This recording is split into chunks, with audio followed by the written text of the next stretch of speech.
Whew, just my opinion. This is the UFC. Oh my gosh! You know what? We got to turn the volume down, man. It's killing me. It's killing me. All right, good. We good. All right. After UFC 121, we here with the results. It, it was crazy. UFC 121 was crazy. UFC, y'all did y'all thing. The card was insane from beginning to end. It was good fights from the beginning to the end, man. So let's get right into it. I don't even want to wait. I like to go on in. Okay, first fight we got who was it? My man Brendan Schaub versus Gabriel Gonzaga. Brendan Schaub won the fight. I believe he won by decision. He won all 3 rounds. Gabriel Gonzaga, man, you got to go back to your jiu-jitsu. You've got to utilize those leg kicks, man. What was killing Gabriel Gonzaga was that he wasn't using the leg kicks, okay? When he would land them, and they were good, but he's got to set them up right. You know, jab, hook, low right kick or whatever he's going to do. Throw the high left kicks. Those are pretty good. That's what got Crow Cop. But he just wouldn't pull the trigger. I think he was a little thrown off by Brendan Schaub's speed. Brendan Schaub definitely pumped the jab well. But, if you look at the end of the third round, Gabriel Gonzaga took his back, so he had him. You know what I mean? If you would have took him to the ground, I believe he would have had his way with Brendan Schaub, man. And I lost that prediction, unfortunately. So I had Gabriel Gonzaga to win. But Brendan Schaub, hats off to him. He did his thing. But I do believe that if Gabriel Gonzaga would have kept to the leg kicks and took it to the jiu-jitsu part, he definitely would have won the fight, hands down, man. But he stayed away from it. And I don't know what's going on with Gabriel Gonzaga, man. Since he lost Randy Couture, he's just been downhill. Like, he really hasn't been insane, man. He's been losing bad. So, Gabriel Gonzaga, you're going to have to bounce back, man, because I think, you're losing to Brendan Schaub. Man, I think they're going to give you like 1 or 2 more fights, baby. And then after that, it's a wrap. Like, get ready to go to Strike Force or somewhere else because, they'll cut cats in a minute. All right, so you got to get your game up. But shout out to Brendan Schaub. Brendan Schaub won that fight. So I lost that prediction. And that was that. Okay. So the next fight we're gonna go to Diego Sanchez versus Paulo Thiago. Oh, this fight was crazy. Diego Sanchez definitely did his thing, put on a show. But you know what? Paulo Thiago did his thing too, man. Like Paulo Thiago, they was going back and forth, hands down. That was a good fight, man. From the sacrifice though Paulo Thiago put on to the big double leg takedown and running dump that Diego did. That thing was crazy, man. That fight between those two, they really went back and forth and did their thing, man. So, big shout out to Diego Sanchez. And the way he ended it, last 10 seconds, just mounted on top, bang, bang, bang, just throwing punches and went out. Diego Sanchez, you can tell he's a fighter for the crowd. Vanderlei Silva, Diego Sanchez, Clay Guida. There's certain cats who just fight for the crowd, whether they win a championship or not. They're just good fighters for the crowd. Crowds love to see these kind of guys. And Diego Sanchez put on a hell of a show. He won. That was my prediction. He did kind of go to his wrestling roots a little bit, which was nice, and that's what I said he had to do. He had to go to his wrestling roots, and he did that a little bit, and he definitely did his thing with Paulo Thiago. Paulo Thiago got to get his fatigue up. His cardio is definitely a question, and he is a tough guy, but if he really wants to start making moves, he's got to really do something. So, again, though, big shout out to Diego Sanchez. Hopefully this puts him right back on the ball, whether it be at 155 or 170. He's going to make a splash no matter where he goes because he's just that type of dude. And now that I think he's back with the Jackson camp, I think the sky's the limit for this dude. So I predicted right on that one. Diego Sanchez won. Big shout out to Diego Sanchez doing his thing. And that was that. Okay. So, third fight, we got Matt Hamill versus Tito Ortiz. Good fight, went all 3 rounds. Tito looked good coming out of the first round. Like he was tagging him, like bang, bang, taking him out of there. He really didn't go to the wrestling. I think if Tito be honest, I think he thought he was a little outgunned with the wrestling against Matt Hamill. I think Matt Hamill was a better wrestler, so I think that's the reason why he didn't go to that.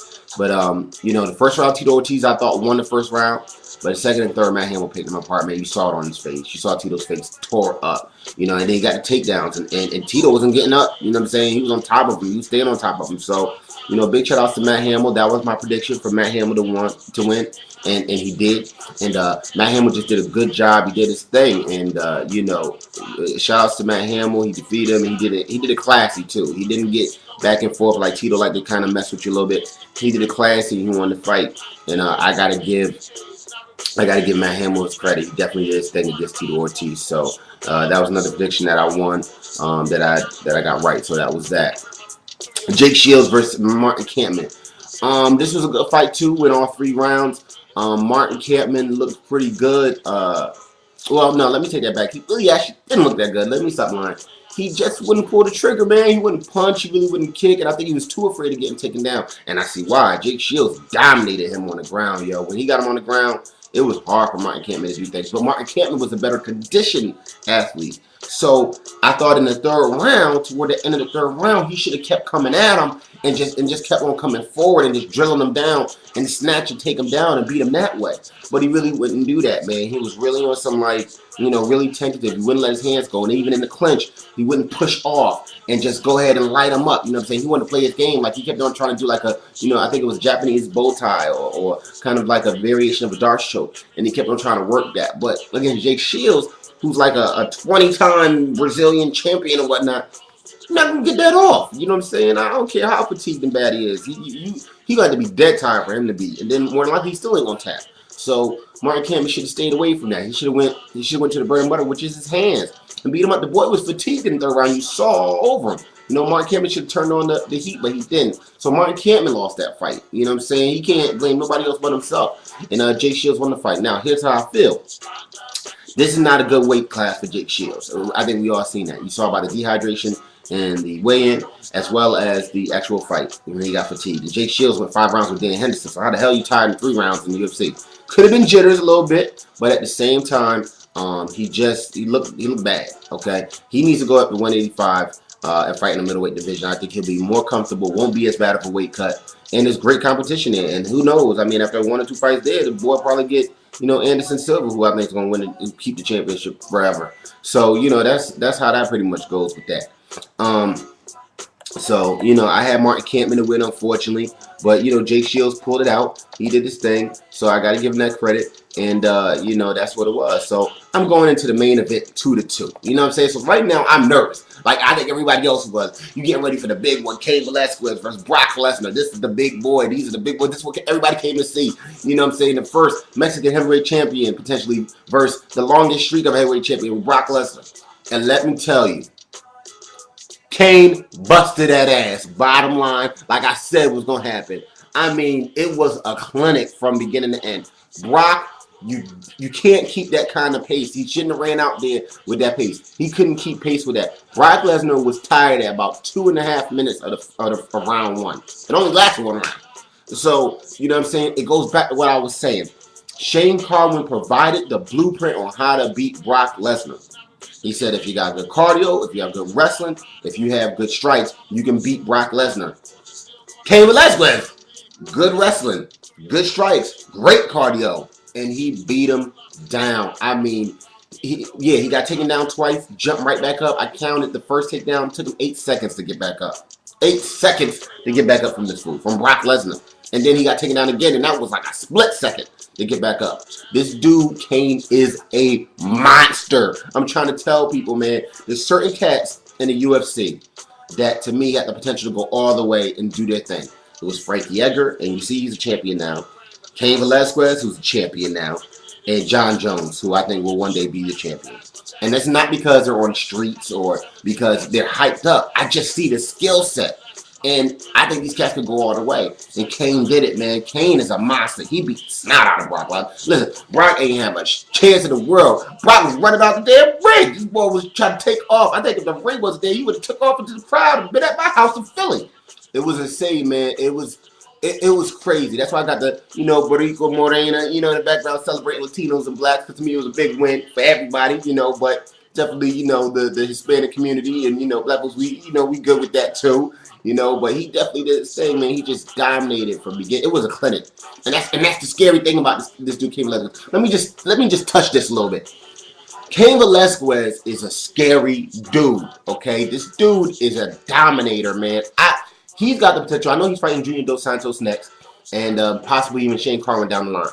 And these guys are good, but I think they're one-trick ponies for the most part. Junior Dos Santos got good hands, but how's his cardio? How's his wrestling? It's suspect. I don't know if he's ready for the next level. He doesn't throw kicks like that. Cain does. So I think Cain can beat Dos Santos. I think Cain with Shane Carwin. Shane, you got to decide if you're going to be a full-time fighter or not. Because if you are a full-time fighter, I think you got the potential to do some things. But if you're not going to be that, it's going to be one-round knockouts for a long time. Either you're going to end up knocking somebody out, they're going to end up knocking you out in the first round. So you got to figure out what you want to do. But I don't think Shane could beat Kane because, again, the cardio, I know he don't have it over Kane Velasquez. He doesn't have the stand-up skills, you know what I'm saying? He got the one-punch knockout, but he ain't got the stuff to really wrap it up and do what he got to do. You see what I'm saying? And then the wrestling for MMA, I think, goes to Kane. There's a difference between wrestling and wrestling for MMA. You see what I'm saying? GSP is one of the best wrestlers out there, and I don't think he's no NCAA nothing. You know what I'm saying? But he knows how to use it for MMA purposes. So Kane knows how to do it too, and he knows how to do it well. So, I see Kane keeping his belt, man, for a long time. The clinic he put on Brock Lesnar, man, it's like I told people, and I hate to say it, and I heard some of y'all comments out there about, oh, that was a dumb prediction. Brock's gonna murder him, and all Brock's listen, Brock is green. Kane is the type of person. He's 200 and some odd pounds. If he was 205, he'd be good. He'd still be dope. If he was 185, he'd be dope. If he was 170, he'd be dope. Brock, if he dropped to 205, he's done. He wouldn't even be one of the top 10 fighters in the 205 division. Okay, top maybe 15. He's not good. He's green. He's got the strength, the size. He's got tenacity, and he wants it. He's definitely hungry. But he's a one-trick pony, man. Rush, bull, double leg takedowns, and he got good power. Like I said before, he tried that jump on Kane. Kane shrugged him off, got back up, and just whooped him up. I'm telling you, man, I know these things. Brock, he's going to have to really, if he really want to get serious, he's going to have to put in a serious boxing coach. Because his frame can't support like true Muay Thai. So he needs to really get in with some boxing and figure out how to convert the wrestling piece of it to MMA except for, versus wrestling for wrestling. He needs to go wrestling to MMA instead of just wrestling for wrestling. He needs to really go to that because that's where his bread and butter is going to be. He's got to improve on his cardio. Brock, stay away from the weight room. You're strong enough. Stop lifting weights. You're done. You're good. Okay? You need to get that cardio piece in you because you gassed out like a mug because you tried to push a pace that you wasn't ready for. Pace could have worked if you could handle it. But the thing about it was you couldn't handle it. So Brock is going to have to go back to that piece of it. He's going to have to go back to getting a good boxing coach in there, a good wrestling coach that can fuse wrestling and boxing, and then he's got to get his cardio together. That's the only way Brock's going to be able to do something. But he's definitely not Kane's caliber, and that's what I said before. He's just not Kane. I compared it to Matt Hughes versus GSP the second time. And this is what it was. When the better skill fighter comes out to play, the better skill fighter is going to win. Bottom line. And that's Kane, man. And I'm going to tell you like this. Here's another interesting piece. Let's go after the math because Kane murdered Brock Lesnar. Let's go after the math. Kane beats Shane Carwin. Kane beats the boy Junior Dos Santos. Who's next? The scary part of it is Kane can wipe out this heavyweight division in 2 fights. Unless they get a good recruit or somebody go up to 205, come from 205 and really nice in the heavyweight division. I think Kane is gonna own this joint for like years, yo. If these two next fights he get, they don't beat him, Shane Carwin and Junior Dos Santos, they don't beat Kane. I'm telling you right now, nobody beating Kane for a long time, dude. And I'm telling you now, he'll keep that title for a minute. He's focused, he's young, I think he's 28 years old. He's gonna keep the belt for a long time, man. So y'all better get ready. This is the Cain Velasquez era. I see it, man. And I just don't see anybody taking that belt. They better get a good recruit, or they better put on some more tough enough shows or something like that to get some heavyweights in there, some good heavyweights. I know Kimbo Slices. I'm talking about some boys who can bang out. You know what I mean? Because if you can't bang out, it ain't gonna happen. And I'm telling you right now, for Cain Velasquez, the only way you're gonna beat that dude, you have to knock him out. You have to knock him out. You have to straight pure knock him out. If you thinking you're gonna wrestle him and submit him and all that stuff, let it go. Knock him out because he won't stop. He will continue to keep coming at you. He will ground and pound you. He will out wrestle you. He will out punch you. He will out strike. You got to knock him out. You got to get in the pocket and just wait for your time and mop and take him to church. And that's the way you got to do it. You know what I'm saying? So I just don't. I think Cain gonna own this joint for a minute. I think Brock is probably gonna end up getting Frank Mir in the trilogy. I think that's what's gonna be the aftermath for Brock Lesnar. Because they can sell that fight. Brock is still a draw. People want to see how he bounces back from this loss. And they go get Frank Mir would be good because that'll give him motivation to get his ass whooped like the way he did. And then to go fight Frank Mir, a dude who beat him already, and they got beef. That should be good. And that'll keep him relevant. He got to stay relevant. That's the key. You can't put Brock versus Gilbert Eval, who needs to be cut from the UFC. That's a whole other story. But You can't, Brock's got to go back to possibly Frank Mir so he can stay right.